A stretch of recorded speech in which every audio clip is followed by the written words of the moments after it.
Hello बच्चों, स्वागत है फिर से एक बार आपका स्टडी विथ यूनिक पर। आज हम पढ़ने जा रहे हैं बच्चों Newton's universal law of gravitation और ये है हमारा lecture number 2, first chapter gravitation 10th standard Maharashtra board के हिसाब से। तो चलिए शुरू करते हैं लेक्चर 2। इसके पहले मैं आपको रिकमेंड करूंगा बच्चों कि आप एक बार लेक्चर 1 जरूर देखें, जिससे कि आपके कंसेप्ट और ज्यादा क्लियर हो और आज आपको मुश्किल ना जाए। तो चलिए शुरू करते हैं Newton's universal law of gravitation. अब ये क्या है बच्चों? न्यूटन्स यूनिवर्सल लॉ, यहां लिखा है लेकिन मैं फिर भी लिखूंगा ग्रेविटेशन। अब ये क्या है बच्चों? अब सबसे पहले याद रखो, मैंने आपको बोला था फर्स्ट लेक्चर में कि ग्रेविटी हमेशा दो मासेस के बीच में एक्ट करती है and it is attractive force, हमेशा अट्रैक्ट करेगी दो बॉडीज ग्रेविटेशन के कारण, ग्रेविटी के कारण। तो सपोज एक बॉडी है बच्चों जिसे हम m1 बोल दें और दूसरी बॉडी है बच्चों जिसे हम m2 बोल दें, और इनके बीच में सेपरेटिंग डिस्टेंस है बच्चों सपोज d। क्या है? d। तो अब m1 और m2 इन दोनों का जो प्रोडक्ट है बच्चों, इससे जो ग्रेविटेशनल फोर्स है वो रहेगा डायरेक्टली प्रोपोर्शनल।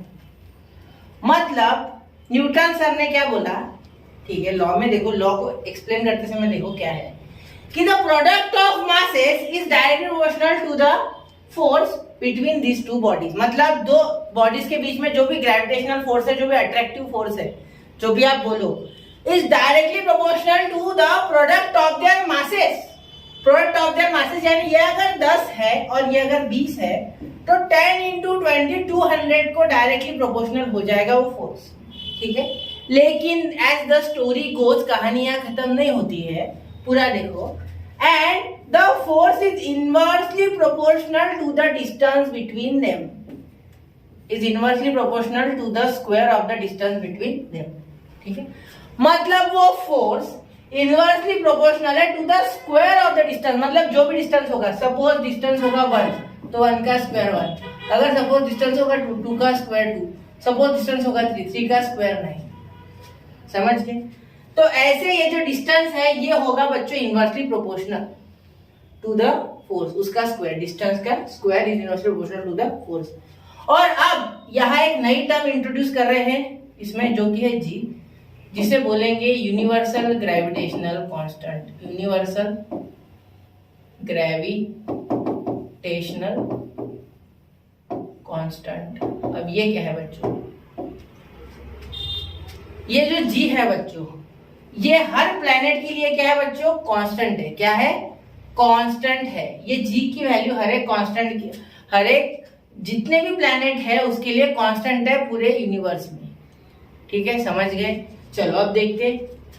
अब ये जो अगर हम इसे एक साथ अगर लिखे तो क्या है? हम इसे ऐसे लिख सकते हैं कि f is directly proportional to m1 m2 and inversely proportional to the square of the distance between the planets. तो ये प्रोपोर्शनलिटी का साइन हटाने के लिए हमें कांस्टेंट चाहिए बच्चों, तो वो कौन है हमारा यहाँ? g। कौन है? g। तो g is equal to m1 m2 upon d का स्क्वायर। तो f is equal to g m1 m2 upon d का स्क्वायर। ये हम यहाँ लिख सकते हैं। कैसे? क्योंकि the product of masses is directly proportional to the gravitational force between or attractive force between two bodies, means between their mass, and is inversely proportional to the square of the distance between them। और gravitational constant क्या है? यहाँ proportionality का sign हटा के equal to डालने के लिए हमें जो चाहिए होता है, तो हमने यहाँ जी ले लिया है, ठीक है। इसकी वैल्यू आप बच्चे मुझे कमेंट में बताओ, आपको पता है 6.67 something raise to the power something, याद है? आपने पिछले साल देखी थी 9th में। 6.67 इंटू 10 टू द पावर -11, याद रखना, ठीक है। अब देखो, here G is the constant of proportionality which is called universal gravitational constant. समझ गए? आ गया ध्यान में आपको, ठीक है। तो मास का प्रोडक्ट होगा, मास जितना बढ़ेगा बच्चों, मास जितना बढ़ेगा फोर्स उतना ही बढ़ेगा। लेकिन वेट अ मिनट, डिस्टेंस जितना बढ़ेगा उसके स्क्वायर में फोर्स कम होगा। डिस्टेंस अगर थोड़ा सा भी बढ़ता है बच्चों तो उसके स्क्वायर में सीधे सीधे क्या होगा? कम होते जाएगा फोर्स, ठीक है। जिसके कारण ये यहाँ डोमिनेटिंग फैक्टर हो सकता है। डोमिनेटिंग फैक्टर यानी इसका ज्यादा फर्क पड़ सकता है। समझ रहे हो? चलो तो अब आगे चलते हैं। यहाँ जी की वैल्यू दी है, देखो नीचे दिखिए मुझे अभी जस्ट, देखो जी की वैल्यू 6.67 इंटू 10⁻⁻11 मैंने आपसे पूछी थी, newton metre square KG square. अब ये आपको ये बनाना पड़ा, सिखा दूं क्या मैं ये कैसे बनाते हैं यहाँ से यूनिट। तो देखो आपको क्या जी की वैल्यू चाहिए ना बच्चों, तो इस जी को ऐसे लिख लो साइड में। अब जी की वैल्यू चाहिए मतलब डी स्क्वायर ऊपर चल जाएगा, तो F D square upon m1 m2 ऐसे सपोज आपने लिख लिया। तो अब देखो बच्चों यहाँ क्या हो जाएगा, फोर्स क्या में होता है बच्चों, न्यूटन, ठीक है। डिस्टेंस क्या में होता है बच्चों, मीटर में, तो मीटर का स्क्वायर, डिस्टेंस का स्क्वायर इसलिए मीटर का। और पर का मीनिंग ये पर, और ये केजी इंटू केजी का स्क्वायर। तो हम इस केजी को ऊपर लाएंगे तो ऐसे लिख लेंगे न्यूटन मीटर स्क्वायर केजी का पावर -2 जो यहाँ लिखा है। समझ गए? लॉ ऑफ इंडाइसिस के हिसाब से समझ गए। तो हम फॉर्मूले से भी यूनिट बना सकते हैं, इसके लिए भी आगे चैप्टर से आगे क्लासेस में। चलिए शुरू करते हैं आगे। तो देखो आगे बच्चों सर्कुलर मोशन। अब देखो, अब यहाँ देखो तो सेंटर ऑफ मास वाला आपको बता देता हूँ। सेंटर ऑफ मास यानी क्या, इसके ऊपर मैंने ऑलरेडी एक थोड़ा बहुत कर रखा है बच्चों लेक्चर एक शॉर्ट में। देखो क्या होता है सेंटर ऑफ मास, यानी वो पॉइंट जहां पे एक्सप्लेन इवनली डिस्ट्रीब्यूट मास इवनली डिस्ट्रीब्यूट हो जाएगा। सपोज ये मेरे हाथ में पेन है, मैं इसका ढूंढूंगा, आप समझो सेंटर ऑफ मास। एक मिनट, यहाँ देखो ये हो गया इसका सेंटर ऑफ मास, ठीक है। अब ये इवन क्यों नहीं हुआ पेन, क्योंकि ये पेन थोड़ा रफ है। एक मिनट, हाँ देखो, हाँ ये देखो ये आ गया इसका सेंटर ऑफ मास। इस साइड देखो बच्चों डिस्टेंस कम है, इस साइड डिस्टेंस ज्यादा है, क्योंकि इसका ये टैपर है। टैपर होने के कारण क्या हो गया बेटा, यहाँ जो हमारा कॉन्सेंट्रेटेड मास है वो कम है और यहाँ ज्यादा है। तो जिस साइड वजन ज्यादा होता है, ठीक है, उस साइड डिस्टेंस कम होता है सेंटर ऑफ मास से, और जिस साइड वजन कम होता है उस साइड डिस्टेंस ज्यादा होता है सेंटर ऑफ मास से। एंड पॉइंट की बात कर रहा हूँ, समझ गए? ये दोनों एंड पॉइंट्स आ गया ध्यान में, क्लियर है? चलो तो देखो the centre of mass of the spherical object having uniform density is at its geometrical centre. The centre of mass of any body having uniform density is called the centroid. Centroid यानी suppose अगर एक sphere है तो बीच में है तो इसको बोलेंगे सेंट्रोइड, याद रखना, ठीक है। चलो इससे ज्यादा कुछ नहीं था यहाँ, अब आगे देखते हैं।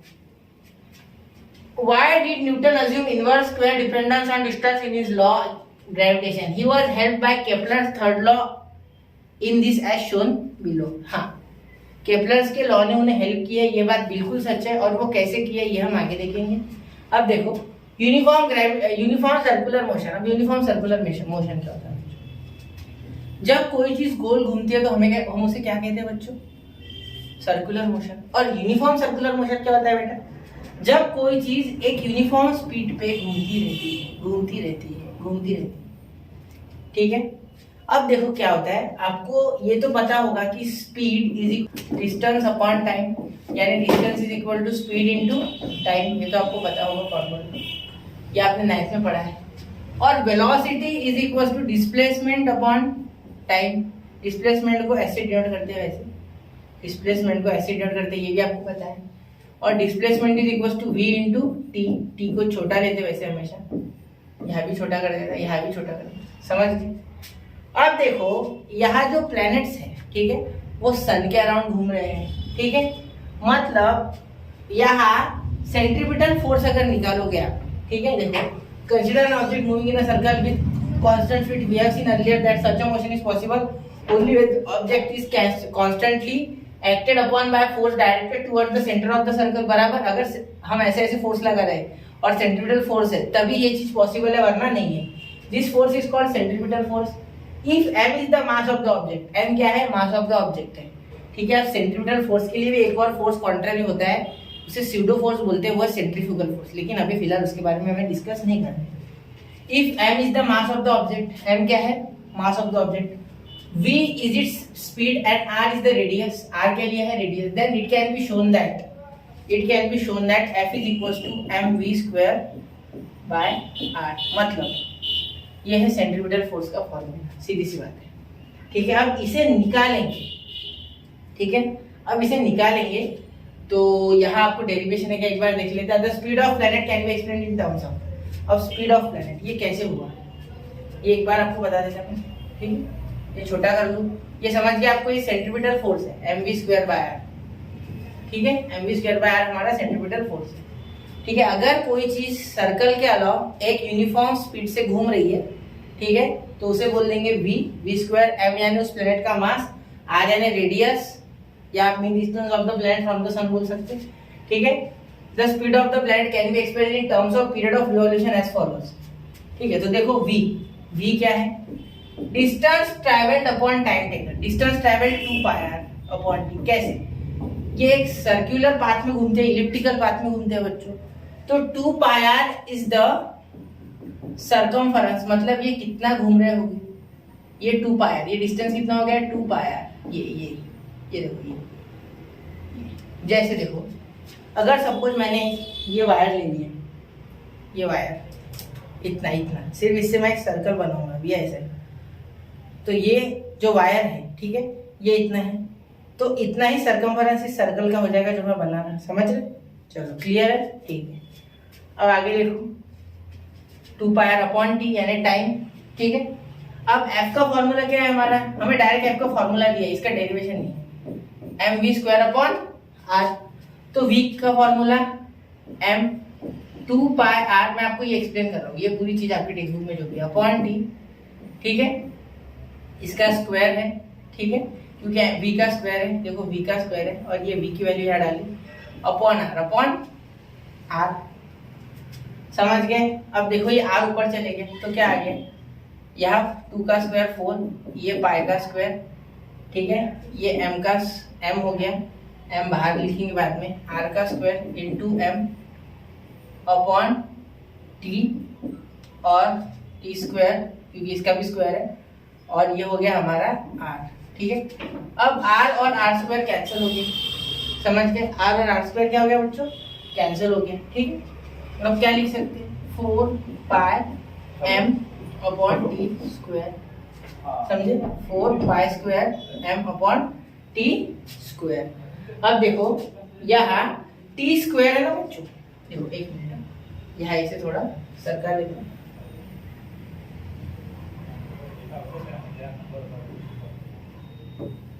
टी स्क्वायर है ना, टी स्क्वायर जो है बच्चे, यहाँ देखो ये जो टी स्क्वायर है, क्या इसका कोई रिलेशन मिल रहा है आपको? T square upon r square, r cube is equal to k, याद है केपलर थर्ड लॉ। तो क्या हम ऐसा लिख सकते हैं कि 4π, आर बचा है यहाँ सिर्फ, देखो एक ही आर बचा था, तो वो आर अभी भी है यहाँ, ठीक है, वो बाहर है, अभी लिखा मैंने, बाहर लिखना भूल गया था मैं। ठीक है, तो क्या मैं ऐसे लिख सकता कि यहाँ मैं आर क्यूब ले लूँ, ठीक है, क्योंकि यहाँ आर क्यूब है, देखो t square upon r cube, तो यहाँ मैं ऊपर नीचे अगर आर स्क्वायर से मल्टीप्लाई कर दूं तो यहाँ क्या हो जाएगा, r cube upon t square, और यहाँ हो जाएगा आर का स्क्वायर, और ये एम वैसे का वैसा, तो यहाँ क्या हो जाएगा 4πm। ठीक है, और ये टी स्क्वायर और ये आर क्यूब मिला के हो जाएगा बेटा, ये देखो ये टी स्क्वायर और ये आर क्यूब मिला के हो जाएगा के, क्या हो जाएगा के, तो क्या बचा है यहाँ 4πm अपॉन आर स्क्वायर और के, इसकी जगह क्या डाल लिया मैंने के। लेकिन ये देखो यहाँ t square upon r cube है, यहाँ r cube upon t square है, आर क्यूब, तो इसको अगर उल्टा करूंगा मैं बाय कौन सा इन्वर्टेंड हो, आपको पता होगा, आपने पढ़ा है 9th स्टैंडर्ड में अलजेब्रा में, 1/k, तो यहाँ k कहाँ आ जाएगा बच्चों, 1/k, क्या हो जाएगा 1/k, आ गया ध्यान में, क्लियर है? तो यहाँ हमें फॉर्मूला क्या मिल गया, 4πm अपॉन आर स्क्वायर और ये k। अब देखो यहाँ क्या बोला है बच्चों, 4m/² अपॉन के, ये कांस्टेंट है, क्यों कांस्टेंट है अब ये बता देता है। देखो 4π ये तो एक वैल्यू है, तो ये कांस्टेंट है, पाई की वैल्यू भी 3.14 कांस्टेंट है दुनिया में, मास कभी भी चेंज नहीं होता, all over the universe mass constant है, और ये आपको आगे पढ़ाऊंगा मास कांस्टेंट क्यों है। ठीक है, अब के भी कांस्टेंट है, क्योंकि के तो खुद ही हमने कांस्टेंट लिया था, तो बचा अपॉन आर स्क्वायर, तो इससे हम प्रूव कर सकते हैं कि f is proportional to 1/r square, क्योंकि वेरिएबल क्वांटिटी, वेरिएबल यानी बदलने वाली क्वांटिटी सिर्फ आर स्क्वायर है, जो कि mean distance of the planet from the sun है। समझ गया ना, जिसे हमने देखा था। और यहां क्या है, वो दो चीजों के बीच का डिस्टेंस, मतलब दो मासेस के बीच का डिस्टेंस, दो ऑब्जेक्ट के बीच का डिस्टेंस, जो कि चेंज होगा, बाकी कुछ चेंज नहीं होगा, उसका मास चेंज नहीं हो सकता, 4 की वैल्यू वही रहती है, और मास चेंज नहीं होगा और आर चेंज होगा, सिर्फ के भी कांस्टेंट है, क्योंकि हमने देखा था t²/r³ में के को हमने खुद ही कांस्टेंट कह दिया। तो इसीलिए बाकी के कांस्टेंट चीजें हैं तो इसके तरफ ध्यान नहीं देना है, बचा सिर्फ f के साथ r³, इसलिए f is directly proportional to 1/r का स्क्वायर, r³ नहीं r², याद रखना, r का क्या स्क्वायर। तो इसीलिए हम इस तरीके से केपलर्स के लॉ ने हेल्प की है सर आइजैक न्यूटन के इस लॉ को फॉर्मुलेट करने में, universal law of gravitation, Newton universal law of gravitation. तो इसी तरीके से वो डिस्टेंस के स्क्वायर को फोर्स जो है ये इनवर्सली प्रोपोर्शनल है, उस पे पहुंचे हैं उस नतीजे पे। समझ गए, क्लियर है। तो Newton concluded that the centripetal force which is the force acting on the planet and is responsible for circular motion must be inversely proportional to the square of the distance between the planet and the sun. Newton identified this force with the force of gravity and has postulated the inverse square law for gravitation. कौन सा inverse square law for gravitation? बोला ना, force is directly proportional to the product of masses of the bodies or of the objects between which the gravitational force act. Gravitational force along a straight line, ठीक है, gravitational force acts along the line which is joining the two masses and it is inversely proportional to the square of the distance between them. ये कहां से निकाला इन्होंने, ये पूरा इन्होंने जो सॉल्यूशन किया उसके बाद उन्हें ध्यान में आया कि ये इस तरीके से होगा। समझे, the gravitational force is much weaker, मैंने आपको बताया था बहुत छोटा है देन अदर फोर्सेस, बाकी के फोर्सेस के, बट इट कंट्रोल्स, पर ये पूरे यूनिवर्स को कंट्रोल करता है, क्यों, and decide its future, gravitation के कारण। आपने टिक टिक टिक पिक्चर देखा होगा, 100% देखा है। तो अर्थ का जो फील्ड है उसमें अगर वो आ जाता कॉमेट, तो क्या अर्थ खत्म हो जाती, अर्थ नहीं, वो बैंगलोर शहर शायद उसमें है, कुछ लिखा, मुझे याद नहीं हो पिक्चर इतने अच्छे से, तो उसके ऊपर अगर वो गिर जाए, उल्का पिंड जिसे कॉमेट कहते हैं, तो पूरा शहर तहस नहस हो जाता। तो ये ग्रेविटी के कारण क्यों हुआ, क्योंकि अर्थ का ग्रेविटेशनल फोर्स इतना है, ग्रेविटेशनल फील्ड इतना है कि वो किसी भी चीज को अंदर खींच लेती है। समझ गया ना, इधर आते हुए आयरन में जैसे आप मैग्नेट के बाजू से अगर कोई ऐसे लोहे की चीज लेके जाओगे तो मैग्नेट उसे खींचने की कोशिश करता है, उसी तरीके से समझ गए ग्रेविटेशनल फोर्स एक्ट करता है, क्योंकि अर्थ का मास बहुत बड़ा है। समझ गए, चलो। This is possible because of huge mass of the planet, बोला ना मैंने अभी, and stars and other constituents of the universe, बहुत ज्यादा, स्टार्स भी बहुत बड़े, प्लैनेट्स भी बहुत बड़े और बाकी की चीजें भी बहुत बड़ी यूनिवर्स में की, इसीलिए ग्रेविटेशनल फोर्स बहुत ज्यादा इसमें रोल प्ले करता है, वो भी इंपॉर्टेंट वाला। चलिए आगे, समझ गए, चलो। अब यहाँ एक क्वेश्चन लिया जाए बच्चों, दो, ठीक है। अब दो क्वेश्चंस क्या लेंगे, तो देखो question 1 example, Mahindra and Virat are sitting at a distance of 1 metre, क्या है 1 मीटर की डिस्टेंस पे एक दूसरे से बैठे हो, the respective masses are 75 kg, देखो 75 kg और 80 kg, यहाँ मैंने केजी नहीं लिखा, केजी लिखा, ठीक है। और इन दोनों के बीच में डिस्टेंस क्या है बच्चों, 1 मीटर, क्या है 1 मीटर। अब मुझे क्या निकालना है, what is the gravitational force between them, ठीक है।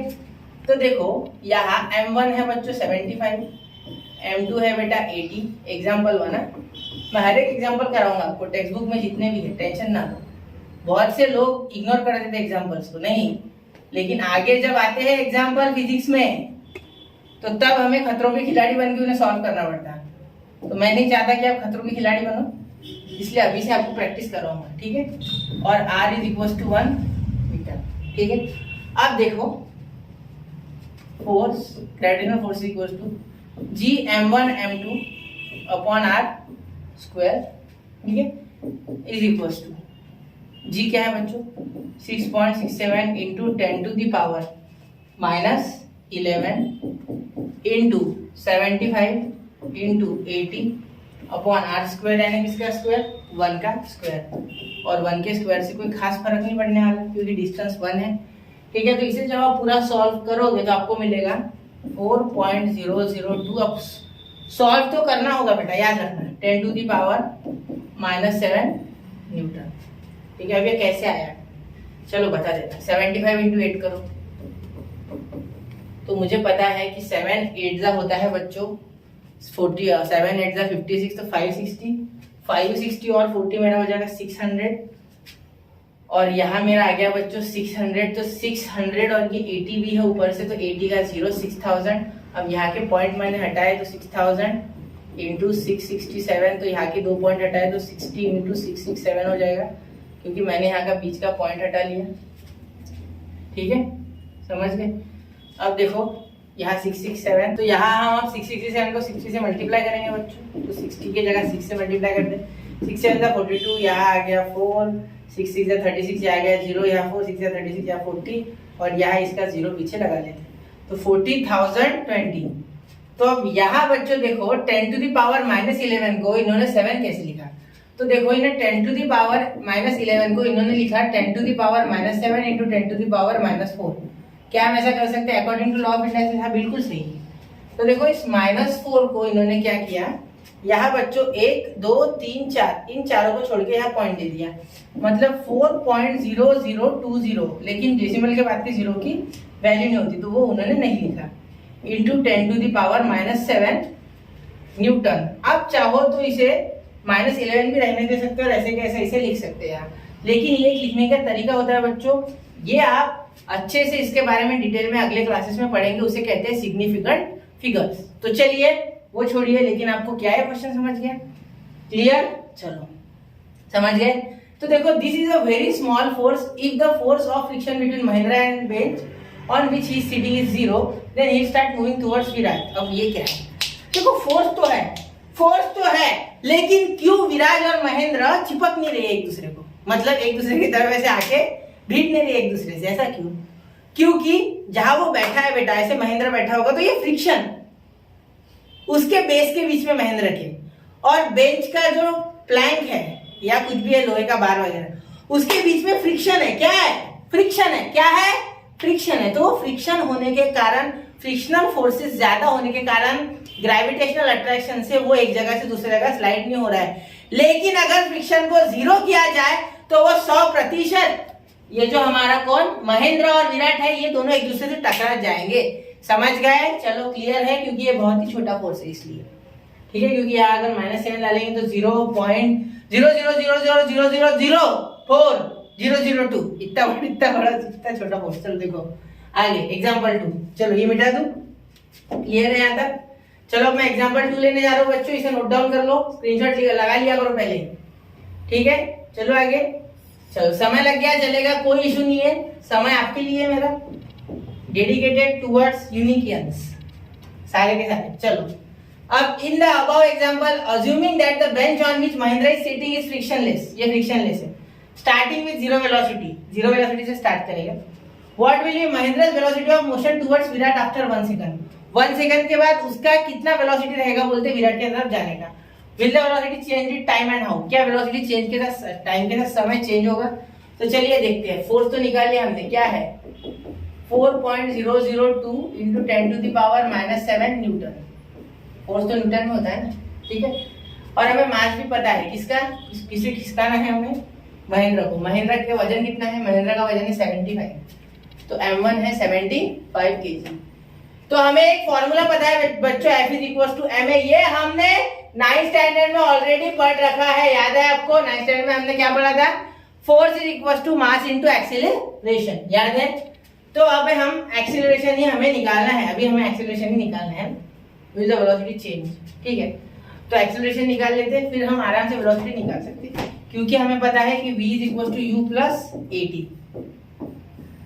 ठीक है। क्योंकि हमारे पास टाइम है 1 सेकंड, इनिशियल वेलोसिटी 0 है, ठीक है। देखो starting with 0 velocity, starting with 0 यानी इनिशियल वेलोसिटी 0 है, जिसे u से बताते हैं, और v यानी फाइनल वेलोसिटी, ठीक है। तो हमें एक्सीलरेशन चाहिए, तो a is equal to force क्या है 4002 into 10 to the power -7 upon m कितना है 75 है, कितना है 75। तो अगर इसे सॉल्व कर लेंगे तो हमारा आ जाएगा 5.34 into 10 to the power -9 metre पर सेकंड स्क्वायर, ठीक है।